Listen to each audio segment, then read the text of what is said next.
Êtes-vous vraiment vous-même en regardant cette vidéo? Ou êtes-vous un automate contrôlé par des traumatismes accumulés depuis l'enfance? Si les mêmes types de personnes vous retrouvent sans cesse, si les mêmes erreurs vous poursuivent et que vous appelez cela de la malchance, vous vous trompez.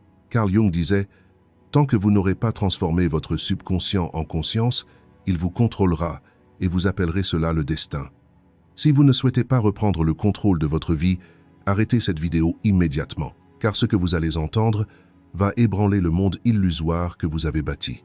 Le subconscient n'est pas qu'un simple réceptacle de souvenirs oubliés.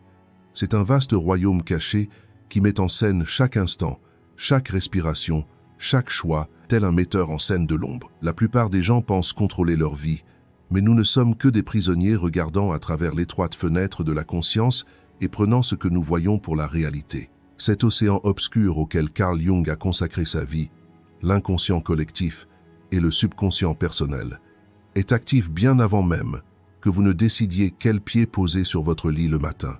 Pourquoi certaines odeurs vous replongent-elles dans les sombres couloirs de votre enfance que vous préféreriez oublier? Pourquoi certaines personnes suscitent-elles un malaise inexplicable en vous sans même prononcer un mot? C'est la frontière du royaume caché. Votre subconscient remplit chaque vide de votre vie d'un archétype, à votre insu. Lorsque vous dites « Je suis ce genre de personne », vous tentez en réalité de faire entendre la petite voix vulnérable de votre ego. Pourtant, les motivations profondes, les désirs refoulés et les normes sociales qui sous-tendent cette affirmation sont l'œuvre de ce géant silencieux qui sommeille en vous. On dit que l'esprit humain est comme un iceberg, mais même cette description est insuffisante. Si la conscience est une fine couche de glace à la surface de l'océan, le subconscient est l'océan lui-même, avec ses ténèbres, ses courants et les créatures inconnues qui l'abritent. Si vous ne comprenez toujours pas pourquoi vous enchaînez les mêmes échecs, pourquoi vous tombez toujours sous l'emprise de manipulateurs, il est temps de vous tenir aux portes de ce royaume et d'écouter les murmures intérieurs. Jung conçoit le subconscient non comme un marécage, mais comme une ressource. Cependant, cette ressource, mal gérée, peut se transformer en un tourbillon qui vous engloutit. Cette fausse gaieté que vous affichez chaque matin, cette tristesse inexplicable qui vous envahit chaque soir, sont la façon dont votre subconscient vous dit « Je suis là ». Il s'exprime à travers les rêves, les lapsus et des peurs apparemment insignifiantes. Dans le monde moderne, persuadés de pouvoir tout expliquer par la logique, nous n'avons fait que renforcer le pouvoir de ce royaume. Car tout ce qui est ignoré se développe plus vite dans l'ombre. Creusons un peu plus profondément. En réalité, une grande partie de ce que vous appelez « mon caractère » est la somme des mécanismes de défense que vous avez développés durant votre enfance pour survivre. Votre subconscient a fermé certaines portes et enfermé certaines émotions pour vous protéger alors. Mais aujourd'hui, ces coffres verrouillés sont déplacés et s'infiltrent dans tous les aspects de votre vie. Si vous vous trouvez dans un labyrinthe, vous heurtant sans cesse au même mur, vous devez accepter que votre subconscient les construit. Dans ce royaume, le temps n'existe pas. Un ressentiment vieux de 10 ans peut encore influencer vos décisions avec la même intensité qu'au premier jour. Vous pensez peu avoir oublié ce souvenir, mais votre corps et votre subconscient n'oublient jamais.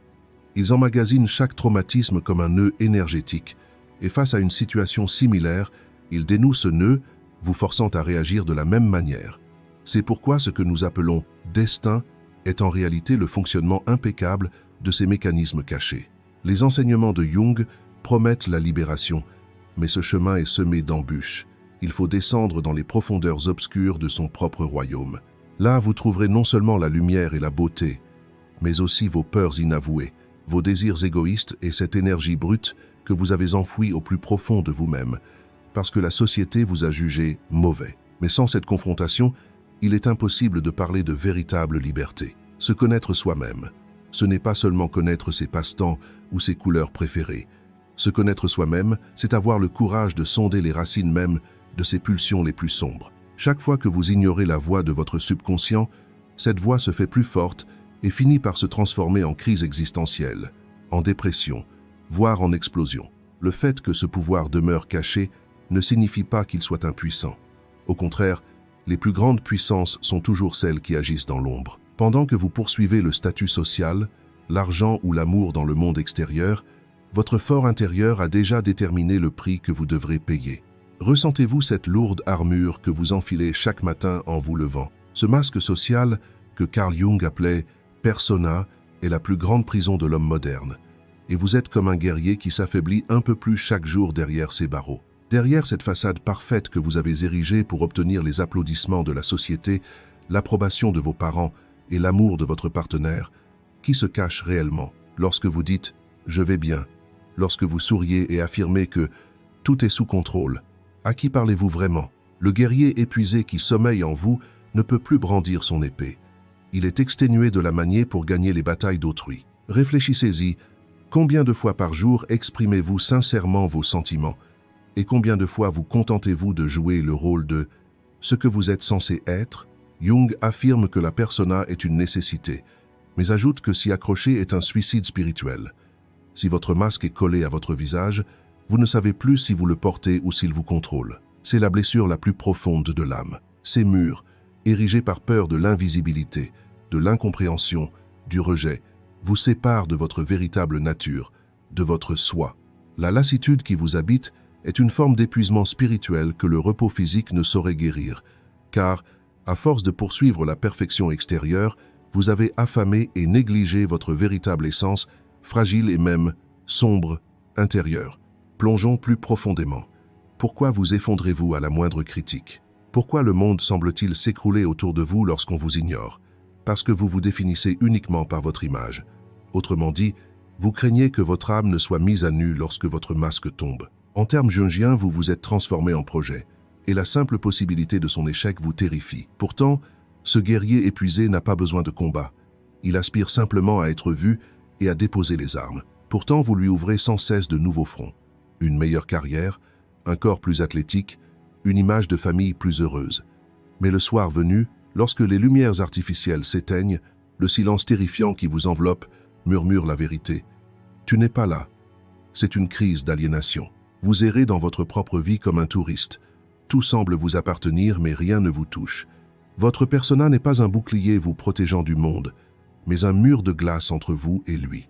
Et cette glace emprisonne votre véritable chaleur, votre passion, votre énergie vitale, votre libido. La lassitude du guerrier qui sommeille en vous est en réalité le poids des émotions refoulées, des cris étouffés et des rêves reportés. Plus vous vous croyez conformiste, plus vous enfouissez profondément cette nature sauvage et créative qui est en vous, dans l'ombre.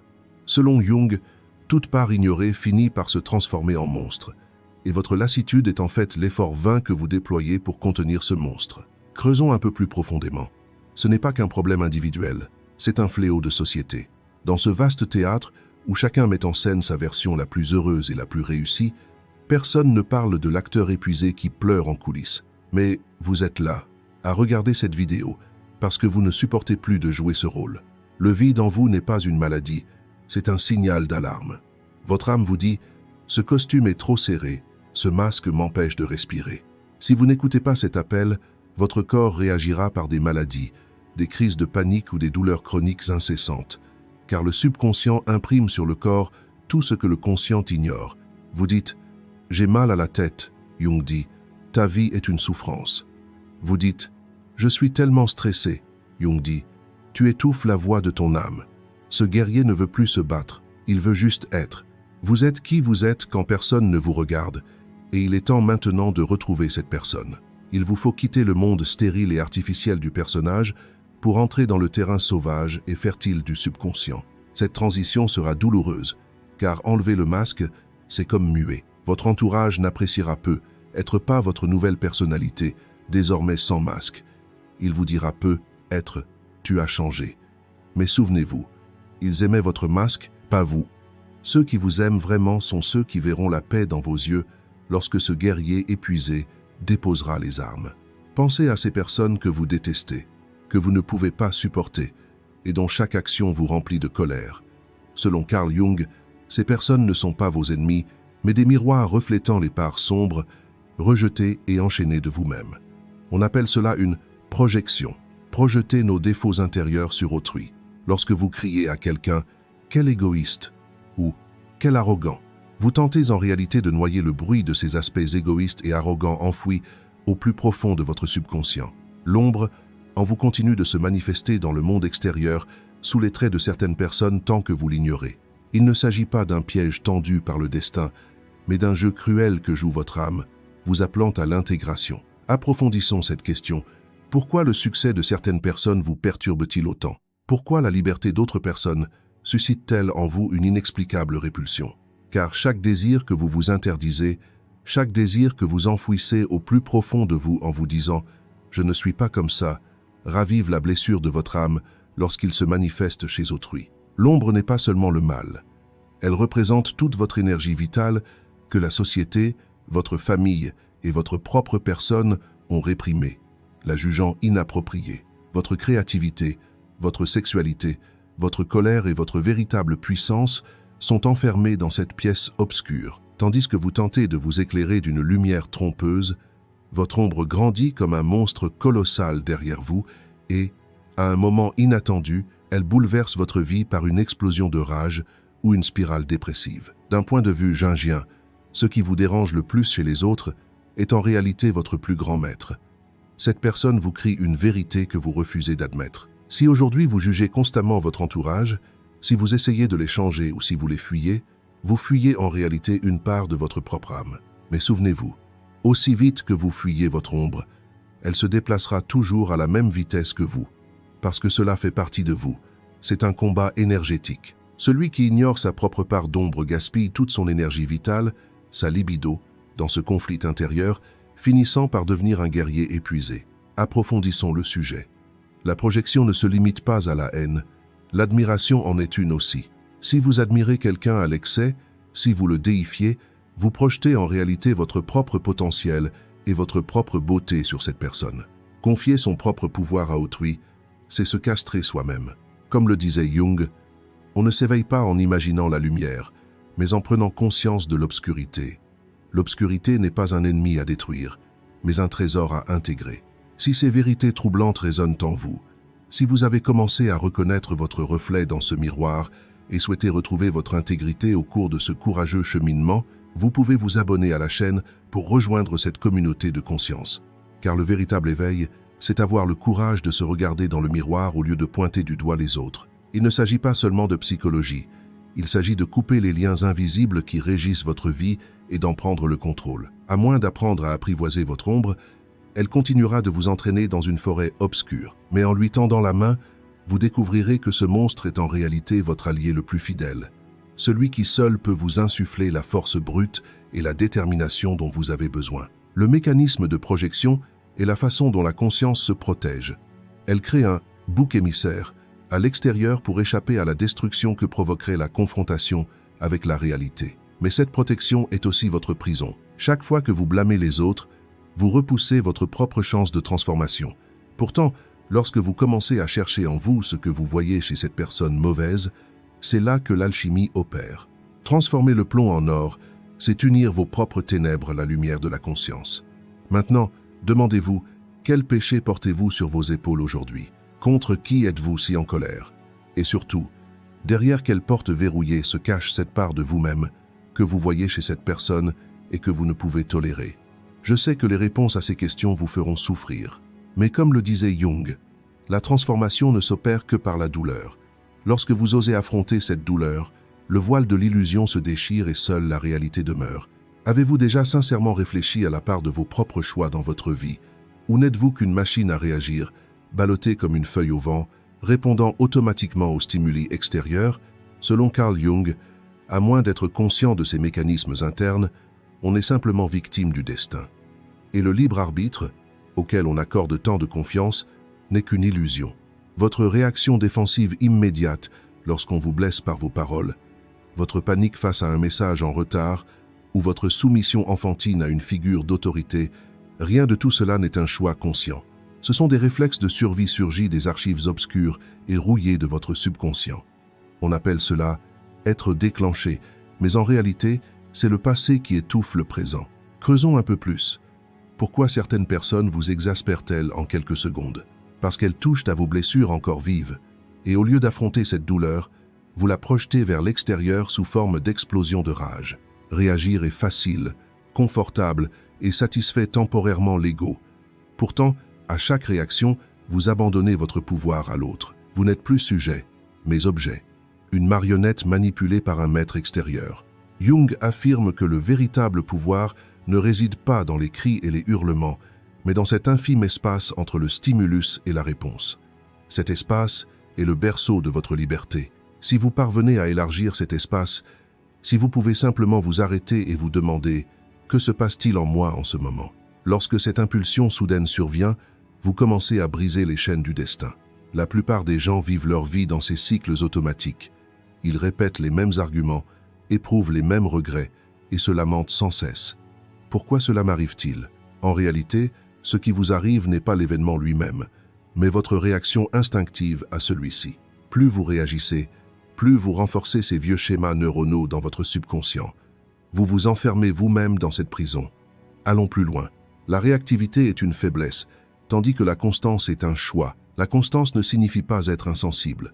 Au contraire, c'est être suffisamment centré pour observer la tempête de ses émotions depuis le rivage sans se laisser emporter. Jung voulait dire précisément cela lorsqu'il affirmait « Celui qui ne peut maîtriser sa propre tempête est condamné à être emporté par les vents des autres ».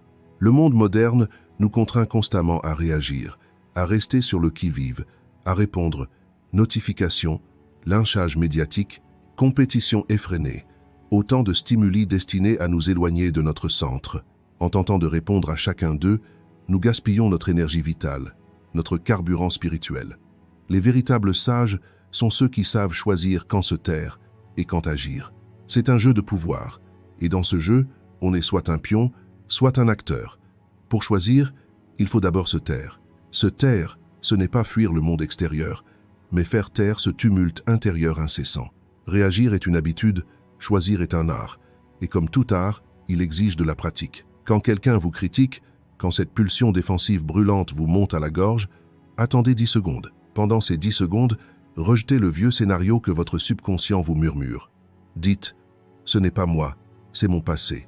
À cet instant, vous devenez un alchimiste. Vous transformez cette colère, lourde comme du plomb, en une conscience aussi précieuse que l'or. Ce faisant, l'influence de votre entourage commence à diminuer. Vous devenez quelqu'un qu'on ne peut plus manipuler, intimider, ni ébranler facilement. Car désormais, personne ne sait ce qui se passera quand on appuiera sur votre bouton.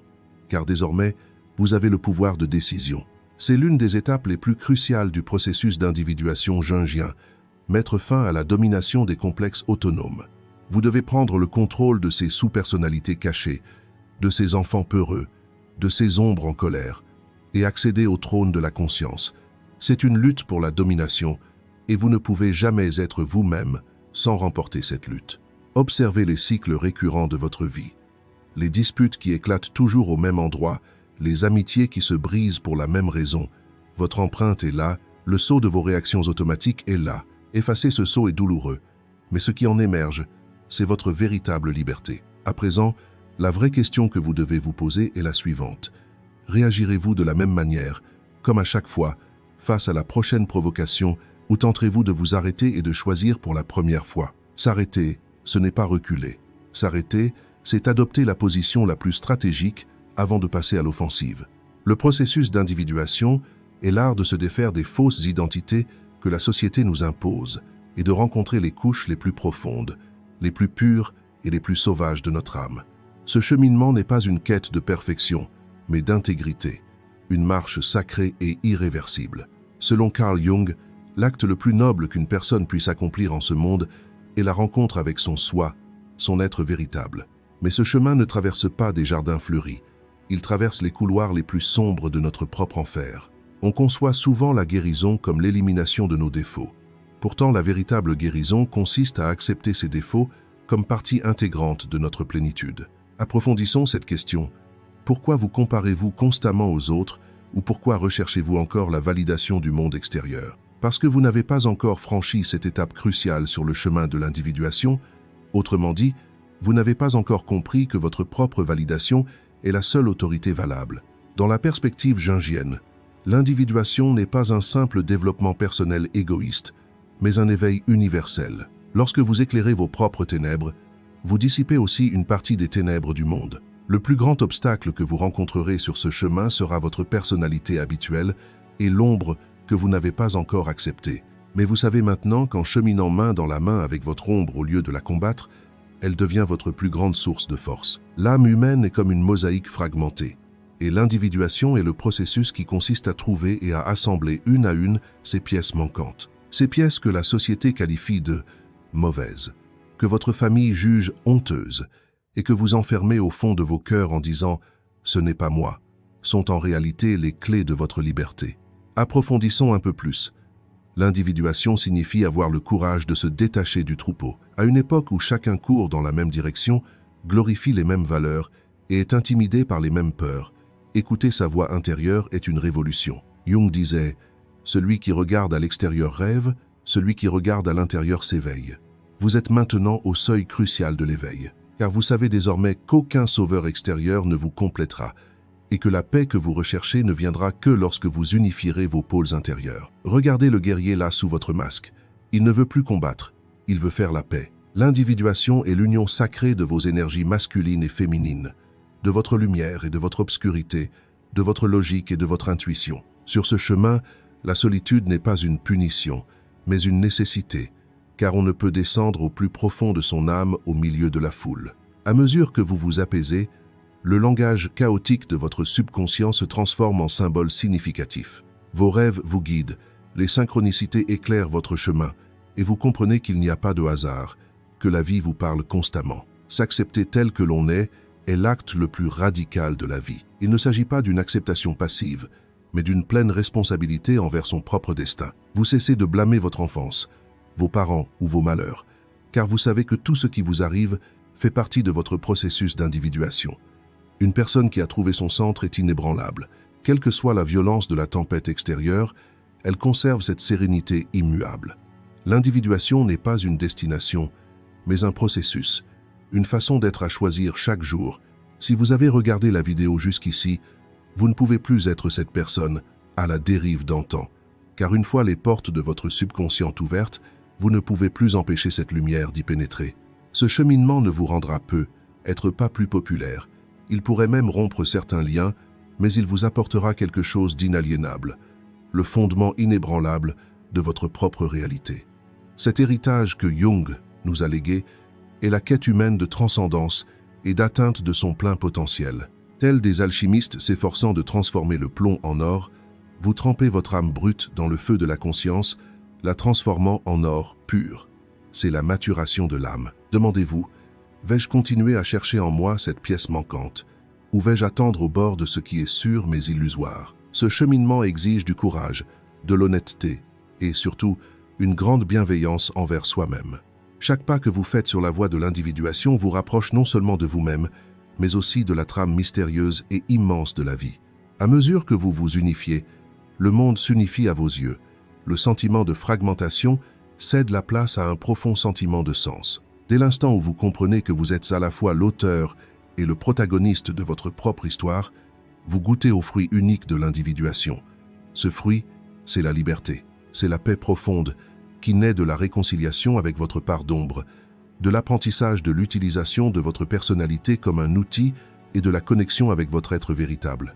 Vous n'êtes plus au bout du chemin, mais au début de votre propre vérité. Tout ce que vous avez appris jusqu'à présent, les vastes enseignements de Carl Jung et ce voyage de découverte dans les méandres obscurs de votre subconscient vous ont mené à un point unique, ce carrefour crucial. C'est le moment bouleversant de l'éveil où vous ne pouvez plus dire « je ne savais pas », où vous ne pouvez plus vous réfugier dans l'obscurité confortable de l'ignorance. Jusqu'à présent, vous avez vu ces forces invisibles qui tiraient les ficelles de votre vie, ces ombres refoulées et le masque que vous portiez sur votre visage. Les ignorer maintenant serait la pire trahison que vous puissiez commettre envers vous-même. Allons plus loin.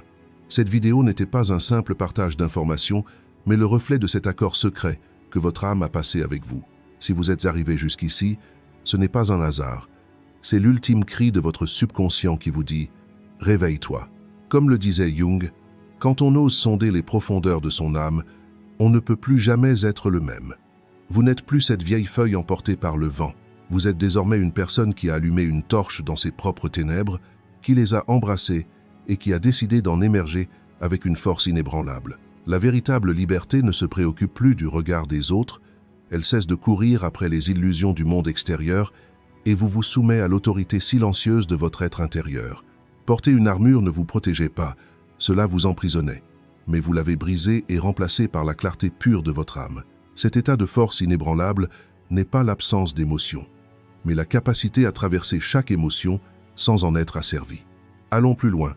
La décision que vous prenez aujourd'hui déclenchera une vague d'énergie qui transformera non seulement votre vie, mais tout ce qui vous entoure. À mesure que vous changez, que vos projections s'apaisent, que vous vous réconciliez avec votre reflet dans le miroir, ces cycles obsolètes que vous preniez pour le destin se briseront un à un. Vous ne réagirez plus. Vous choisirez. Vous ne fuirez plus. Vous observerez. Vous ne serez plus victime. Vous serez maître de votre vie. Ce voyage n'est pas terminé. Il ne fait que commencer. Car chaque jour, à chaque instant, votre ancien moi automatique tentera de vous rappeler. Mais vous connaissez désormais la source de cet appel. Et le charme est rompu. Le chemin de Jung vers l'individuation est un voyage d'évolution sans fin. Et vous avez franchi l'obstacle le plus difficile, le stade de la conscience. Il est temps maintenant de sceller cette conscience par un engagement. L'esprit humain oublie vite les pensées qui ne sont pas mises en pratique. Vous devez donc graver cet éveil dans votre âme. Célébrez cet éveil, car les ténèbres ne vous gouvernent plus, vous illuminez les ténèbres. Avec la sagesse jungienne, il est temps d'affirmer « Je ne suis pas la somme de ce qui m'est arrivé. Je suis la personne que je choisis d'être. » Le pouvoir de faire ce choix a toujours été entre vos mains, vous n'en aviez simplement pas conscience. Désormais, vous détenez ce pouvoir et ce que vous en ferez dépend entièrement de la clarté de votre conscience. Si vous êtes prête pour cet éveil inébranlable, terminons cette vidéo non pas en simple spectateur Rice, mais en révolutionnaire, ayant affirmé sa souveraineté sur sa propre vie. Faites cette promesse solennelle à vous-même, à votre âme et à votre avenir. Ce n'est pas une fin, c'est votre véritable renaissance. Et souvenez-vous, ceux qui osent se tourner vers l'intérieur ne se contentent pas de s'éveiller. Ils ne font plus qu'un avec le flux mystérieux de la vie. La paix qui découle de cette intégration est incomparable à tout succès ou approbation du monde extérieur. Vous êtes désormais complet et entière. Il est temps maintenant de proclamer cet éveil au monde, et surtout à vous-même. Écrivez cette phrase en commentaire « Je retourne à mon centre ». Cette phrase scelle le nouvel accord que vous avez conclu avec votre subconscient. Il ne s'agit pas d'une simple remarque, mais d'un engagement. C'est une boussole qui vous ramènera à votre centre inébranlable chaque fois que vous la lirez ou l'écrirez. Ceci conclut notre vidéo. Pour plus de contenu, abonnez-vous à notre chaîne. Si vous souhaitez nous soutenir financièrement, vous pouvez devenir membre en cliquant sur le bouton « Rejoindre ». Merci.